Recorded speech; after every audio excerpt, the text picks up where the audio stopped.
ہمیں صرف ناچنا گانا اور مانگنا نہیں آتا، ایسا ماننا ہے لاہور کے خواجہ سراؤں کا، جنہوں نے سیلاب زدگان کی مدد کے لیے لبرٹی چوک لاہور میں عملی طور پر میدان میں اتر کر امداد اکٹھی کرنا شروع کر دی۔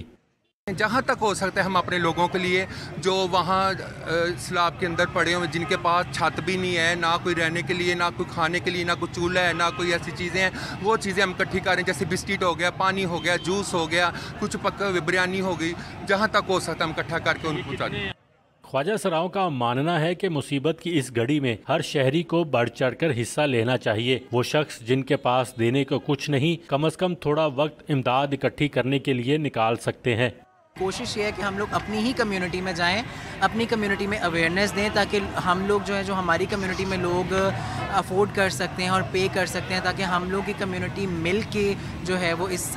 نیک مقصد میں جو ہے ہیومینٹی کے لیے کام کر سکتے ہیں۔ میرا خیال ہے کہ ایک چیز جو ہر کوئی بندہ ڈونیٹ کر سکتا ہے وہ اپنا ٹائم ہے، تو اگر آپ کے پاس پیسے نہیں ہیں یا چیزیں ڈونیٹ نہیں کر سکتے تو میں ایٹ لیسٹ اپنا ٹائم جو ہے ایک ایسی فاؤنڈیشن کو ڈونیٹ کر سکتی ہوں جس سے مجھے پتہ ہے کہ ہیومینٹی کی خدمت جو ہے وہ ہو رہی ہے۔ خواجہ سراؤں کی جانب سے سیلاب زدگان کے لیے کپڑے اور دیگر اشیاء بھی نجی تنظیم کے حوالے کی گئیں۔ کیمرامین محبوب ملک کے ساتھ علی وقار، ڈان نیوز، لاہور۔